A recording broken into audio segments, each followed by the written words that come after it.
Tonight on SUTV News, a man with a disability goes on the trip of a lifetime. And find out why Monday Night Football had an out-of-this-world visitor. All that and more coming up right now.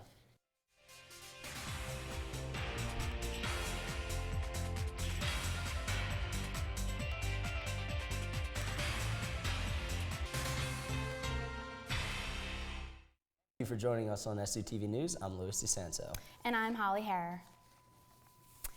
Township and campus leaders have become increasingly concerned over student safety after a rash of violent incidents, so they put their heads together to come up with a solution. Amanda Trevel has the story. In recent months, popular student spots like Richard Avenue have seen spikes in violence. And we're up to 25 incidences of 2 incidents of shots fired, 2 incidents of people being accosted by guns, 5 assaults, 2 sexual assaults. I mean, it goes on and on. But in these cases, students and police are on the same side of the incidents. Some of the early indications, we had 200 or 300 people at 2 o'clock in the morning on Richard Avenue. And as a result of that, with all these outsiders and all these people coming in, we're having higher crime incidences. So a group formed to combat the problem. Our local borough police, all of them have come together along with the university and now the responsible raiders with some kids that are stepping to the plate on Richard Avenue to help us coordinate where we need to focus. Last week they gave special attention to homecoming, the biggest party of the year, and the efforts seem to be working. We're getting a better coordination between all the parties involved. The group is planning to meet more to keep Richard and all of students safe. Amanda Trevel, SUTV News. Students are encouraged to respect the police. Ralph is a well-known figure around Shippensburg Township. You've probably seen him walking along King Street sporting his Steelers attire. But as Marissa Campalong reports, this man whose heart is in Steel City has finally fulfilled a dream. Alabaster Slade, owner of Gorilla Art and Tattoo, was determined not to let the cruelty of the people who assaulted the special needs man named Ralph Kiesman, better known as Ralph or Ralphie, for being a vocal Steelers fan. And someone suggested taking him to a Steelers game. So I set the GoFundMe up for a couple of my friends to send me money, and then it went viral. In a few short hours, the community raised over $5,600. Last Sunday, Ralph made it to Heinz Field Stadium in Pittsburgh in the game against the St. Louis Cardinals. As the crowd waved their black and yellow terrible towels, Ralph lived in a moment he will never forget. And the last couple of days, he's just seemed like he's in such a good mood, like he's on cloud 9. There was more than just happy Steelers fans and players at Heinz Field on Sunday. There was a dream fulfilled that will be cherished for a lifetime. Marissa Campalong, SUTV News. By the way, the Steelers defeated the Cardinals 25-13. When you think of students with intellectual and developmental disabilities, you don't usually think of college, but that's all changing with the help of expanding programs on campus. You know, there's no I in team. There's only an I in win, but there's no I in team. You can't win without the team. Being a team player is a valuable skill to have, and one this athlete promotes. I'm trying to include others that possibly don't get a chance to shoot as much, who actually have a hard time with fine motor deficits and that sort of thing. Jeremy is on the spectrum of autism and welcomes all inclusive activities. I learn a lot by being around others, and they're not also like me, but somewhat like me, and it's just a fun experience. When equal opportunity isn't afforded for all people, we learn the outcome is rarely a positive one. Segregation does not help us build an inclusive society. It doesn't take everybody's gifts into account. So I think in general, we all gain when we have opportunities to learn from each other. Which is why students with developmental and intellectual disabilities tend to improve their social skills when participating in inclusive activities with their non-disabled peers. While education introduces students to different cultural values and environments, students with disabilities tend to show even more improvement when participating in activities with their non-disabled peers. And they're doing this right here in SHIP. The inclusive basketball program brings students of all abilities together to just enjoy the game. It's a small step in the right direction, but one that can only continue to bridge the gap. The Disability Studies Department promotes inclusive activities for students of all abilities. Volunteers are always welcome. Just when you thought the view of the night sky couldn't get any better, Erin Reese got up close and personal to tell us how.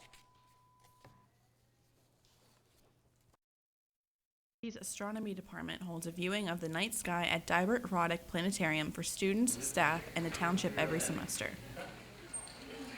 The Physics Department wants to keep tradition going with its new director. Basically taking over for Jack Roddick. He was here for 45 years.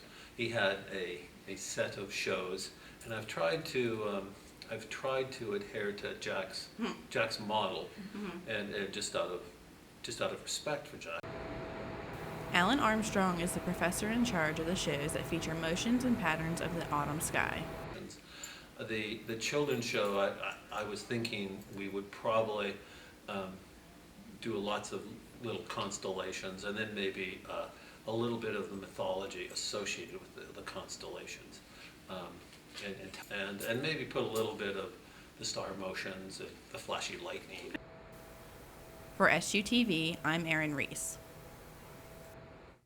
The next show is scheduled for November 17th. Admission is $1 for adults and 50 cents for children. For a full list of the scheduled shows, visit sutvnews.com, keyword planetarium. Life on campus has been slowed by Wi-Fi. Ian Fitzgerald has more on what SHIP is doing to fix these problems. Have the best possible experience on the network. That's my goal. As a college student in the early 21st century, there are many ways to get your work done. But when the internet slows down and deadlines near, students may find themselves wondering how they will get their work in on time, as on-campus Wi-Fi has been slow at times, or worse, non-existent. On-campus resident Kyle Vogel has had his daily routine altered because of the technical difficulties. There's always that chance where it's not gonna work right when you need it to, so you gotta figure out and plan your schedule around the internet, which you really shouldn't have to do. It should be constant. By having the university's network service provider, Cisco, come out to help manage the problem, SHIP is making strides in the right direction to get life on campus back to normal. We actually had some representatives from Cisco come in, worked with our network team, and came up with a solution, and we've been rock solid ever since. A way to stay solid and avoid future problems is to anticipate them before they even happen. We have graphing and monitoring set up to look at pretty much every aspect of our network. So we get yellow alarms, red alarms when certain load thresholds are met to give us a heads up before a problem happens. Because that's the best thing. If we can fix a problem before it becomes a problem.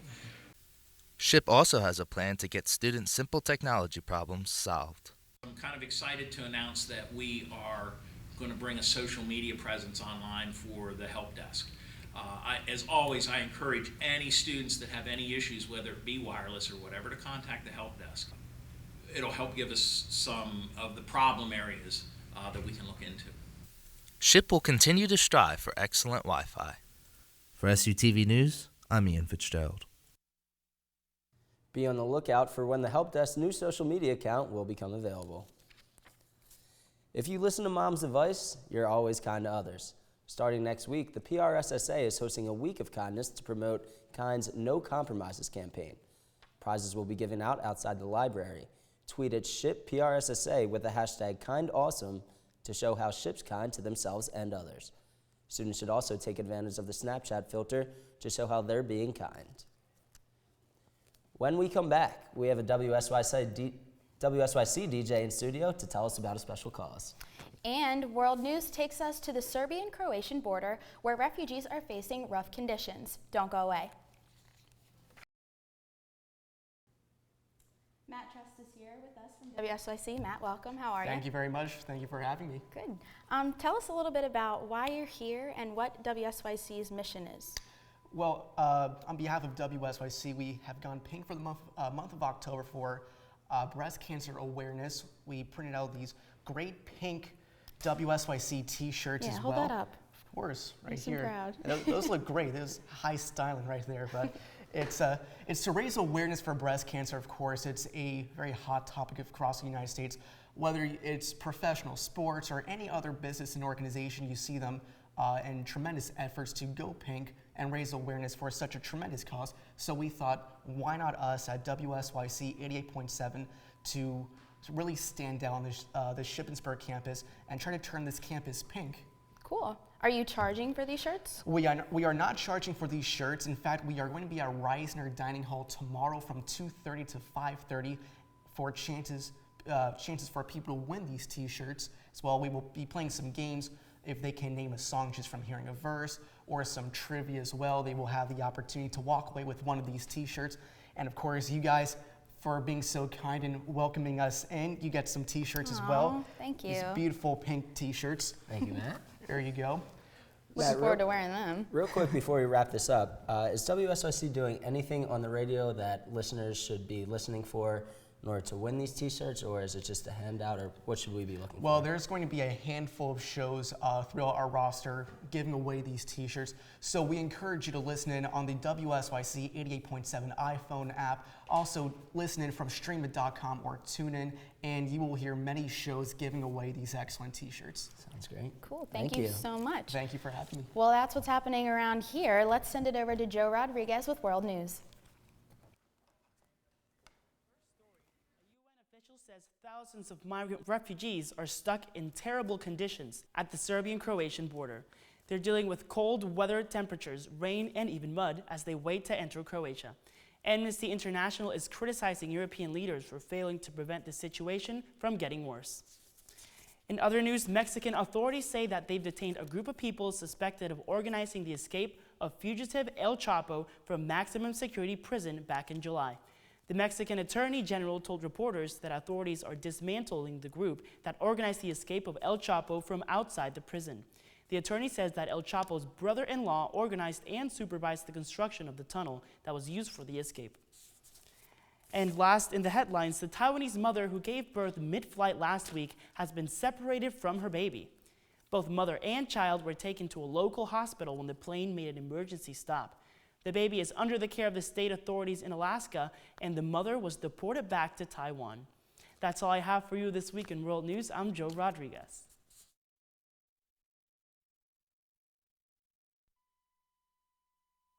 In news, check out coverage of the Workplace Bullying Awareness Conference hosted by SU. Halloween is the focus in our opinion section with stories on costumes and how to stay safe. Sports is bringing you football and swimming recaps, and REO Speedwagon at Loras takes the spotlight in our entertainment section. Grab a copy of the Slate this Tuesday and keep up all week on theslateonline.com. I'm Jess Malik. Next on SUTV News, we've seen a big warm-up this week. Find out what temperatures you can expect for your weekend. Don't throw away your old VHS. APB is making your home videos the star of the show. We'll be right back.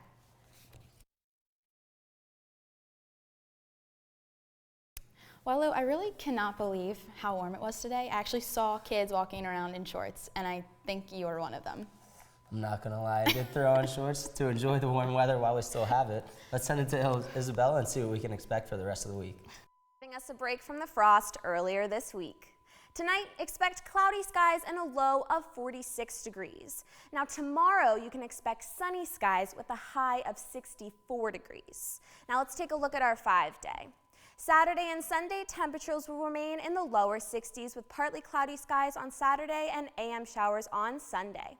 Expect temperatures in the lower 60s on Monday and Tuesday, and getting a bit warmer by Wednesday with some showers. Have a wonderful weekend, Ship.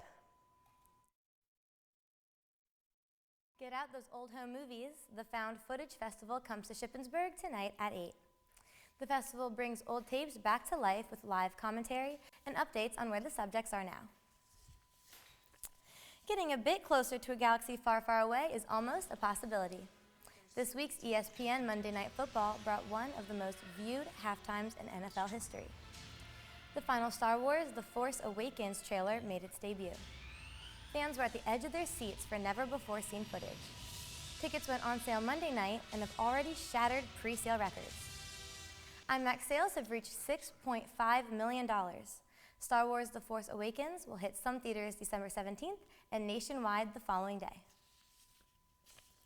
The 1975 cult classic Rocky Horror Picture Show is celebrating its 40th anniversary with a TV remake. The Fox remake was announced last spring, but information about casting was kept quiet until now. Laverne Cox plays the transgender lead, Frankenfurter. Cox is known for Orange is the New Black character, Sophia Brissett. That's all we have for entertainment this week. See you next time. Later in sports, we caught up with the cross-country team on their road to victory. And we have highlights from the Red Raiders' big homecoming win over Westchester. Don't go away.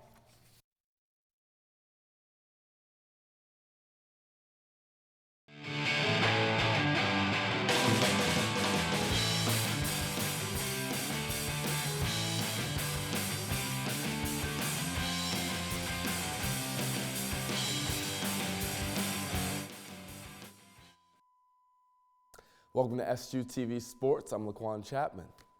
There wasn't a cloud in the sky Wednesday when Sheffield Hockey took on East Stroudsburg. Darby Sells has the highlights.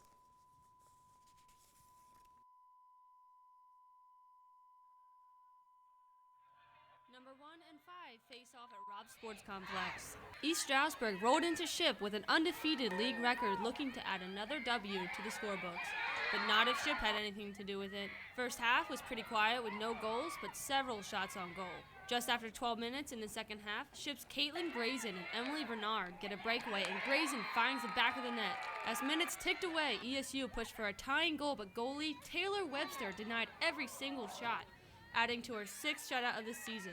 Ship wins 1-0, ending ESU's 9-game winning streak and moves into 4th place, tied with Westchester. For SUTV Sports, I'm Darby Sells. Shippensburg travels to Greensburg this Saturday to play Seton Hill at 12. The Red Raiders faced off against Westchester last Saturday in a homecoming day matchup with major playoff implications. Zach Salzgiver has the highlights. Needing a win to stay in the race for the PSAC East title. The Red Raider offense had some troubles passing the ball in the first half, completing only one. That's until Ryan Zapaticki finds Brady Forney streaking down the sideline for a 41-yard Red Raider touchdown to extend the lead 17-3. Westchester would try to respond as Moriarty fakes right, fires over the middle, but it is picked off by Chavez Cheaton. Cheaton takes off down the sideline, is able to stay on his feet and inbounds. The Raiders are rolling.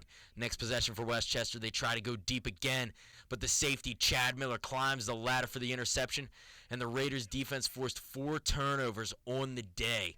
The Raiders' offense was able to capitalize off the momentum as Ryan Zapaticki finds Andrew Smith out of the backfield. Smith races down the sideline to the pylon. A Red Raider touchdown, extending the lead 24-3. Westchester's offense struggled all day as they switched to their backup quarterback to get something going, but he is sacked by Richard Nace Jr. on 3rd down and long. The Raiders would try to extend the lead as Zapaticki looks for Sheldon Mayer in the back of the end zone, but it is just out of reach. The Raiders would attempt a field goal. The kick is up, and it is good. The Raiders take a knee to run out the clock, and the Raiders go on to win the game 27-11, push their record to 5-2 on the season. The Red Raiders head to Cheney Saturday. Kickoff is at 1.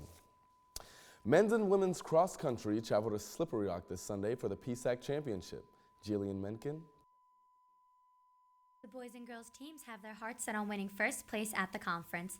Under the coaching of SHIP alumni Steve Spence, the teams have increased their mileage at practice and are ready to compete. We are actually going to see if we can try to win this. That's been the goal all season, and some of us are really excited. Although they are up against some of the best teams in the league, they refuse to be shut out. We're going for the championship win, and we're not going to leave until we get it. For SUTV News, I'm Jillian Menken. The men have 2 first-place wins, and the women have 1 for the season. I'm Laquan Chapman for SUTV Sports. That's it for SUTV News. I'm Luis DeSanto. And I'm Holly Harrer. Don't forget to follow us on Facebook, Twitter, and Instagram, as well as follow us on our website at sutvnews.com. We'll see you next time.